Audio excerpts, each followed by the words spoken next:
हरिओम।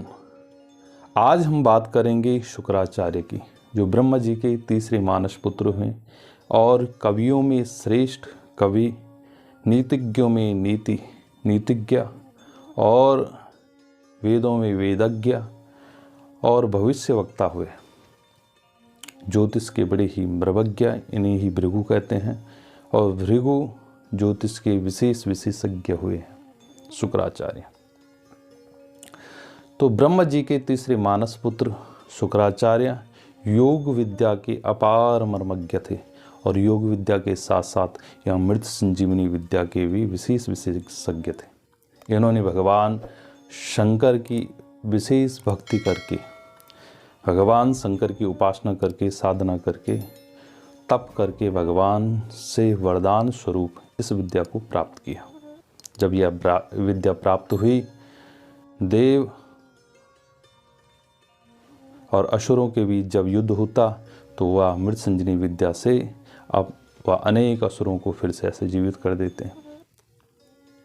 असुरों में भी वह क्या धर्म की शिक्षा देते थे कि सभ्य बने। वह नीतिज्ञ होते हुए भी वह ऐसा धर्म से ऐसा बांधे रखते थे, क्योंकि असुरों में, दानवों में, राक्षसों में भी बड़े बड़े ऐसा राक्षस बड़े ही धार्मिक हुए हैं, बड़े ही वेदज्ञ हुए हैं, बड़े ही तपस्वी हुए हैं और तपोबल से भगवान ब्रह्म जी का ऐसा तप करते थे, भगवान विष्णु का ऐसा तप करते थे, भगवान शिव का तप करते थे। तो इनके ही ज्ञान के द्वारा या ऐसा उपदेश असुरों को ऐसा दिया करते। और क्योंकि आसुरी कुल में भी बड़े बड़े भक्त हुए हैं, जैसे प्रहलाद, विरोचन, बलि ने भी अनेक यज्ञ किए, 99 यज्ञ किए और दानियों में श्रेष्ठ दानी माने गए हैं असुर कुलों में। असुर कुल में कौन? बलि, प्रहलाद हुए हैं।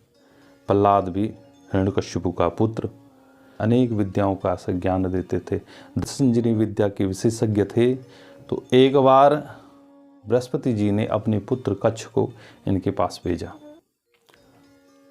और इन्होंने बड़े ही सम्मान के साथ उसे अपने पास रखा कि हाँ, हमारे मित्रवर आचार्य बृहस्पति के पुत्र हैं, बड़े स्नेह के साथ।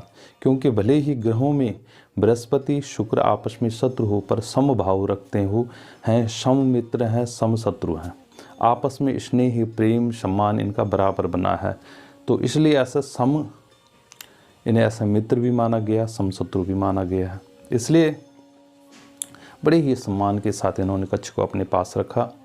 कच्छ को ऐसा मृत संजीवनी विद्या से सिखाते हुए जैसी पूर्ण होने वाली थी, वैसे ही दानवों को जब पता लगा, राक्षसों को पता लगा कि कच्छ बृहस्पति का पुत्र मृत संजीवनी विद्या सीख रहा है और इसे ऐसा, अगर ये मृत संजीवनी विद्या सीख गया तो देवता लोग भी अमर हो जाएंगे, इसलिए कि किसी भी प्रकार से मृत संजीवनी विद्या ना सीख पाए, इसे बार बार उसे मारने का सब प्रयास किया गया। शुक्र का कर्तव्य था कि कच्छ की रक्षा करें और कच्छ जैसे ऐसा मार देते वैसे कच्छ को ऐसे जीवित कर देते शुक्राचार्य। और जब देखा असुरों ने कि ये तो हमारे गुरुजी ऐसे जो है हमारे लिए बड़े ही संकट का विषय बन गए हैं, ये कच्छ को बार बार मृत संजीवनी विद्या सिखा रहे हैं और हम बीच में कच्छ को मारने का प्रयास कर रहे हैं, फिर से जीवित कर दे रहे हैं, अब क्या होगा। तो एक बार उन्होंने कच्छ को मारकर उसकी राख, उसके शरीर को जला करके राख बना करके, राख को उन्होंने सुरा के साथ मिलाकर अपने गुरु शुक्राचार्य को पिला दिया। जैसे शुक्राचार्य ने सुरापान किया तो उसके बाद जब मृत संजीवनी विद्या सिखाने का समय हुआ, यो ब्राह्मणाध्या प्रवृत्ति कश्चिन मोहात सुराम पश्यति मंद बुद्धि। किसी भी ब्राह्मण को ऐसा मदिरापान नहीं करना चाहिए, मांसाहार नहीं करना चाहिए, या शुक्र ने या ऐसे सभी ब्राह्मण को इस नीति के से ऐसा बांधा कि कोई भी ब्राह्मण शराबपान, मदिरापान ना करें, मांसाहार ना करें, इसलिए ब्रह्म हत्या जैसे पाप उसे ऐसा लगता है। शुक्र अनेक विद्याओं के ज्ञाता हुए, नीतिज्ञ हुए, उन्होंने राजधर्म के बारे में बताया, राजाओं के लिए ऐसे नीतिज्ञ बताया किस प्रकार से राजा होना चाहिए, प्रजा का धर्म बताया, प्रजा कैसी होनी चाहिए, प्रजा का क्या धर्म है, प्रजा की क्या नीति है, और दुर्गों के बारे में बताया, सीमाओं के बारे में बताया। ज्योतिष के अपार वक्ता हुए और भविष्य वक्ता भी हुए हैं। शुक्र के बारे में अनेक कथाएं हैं।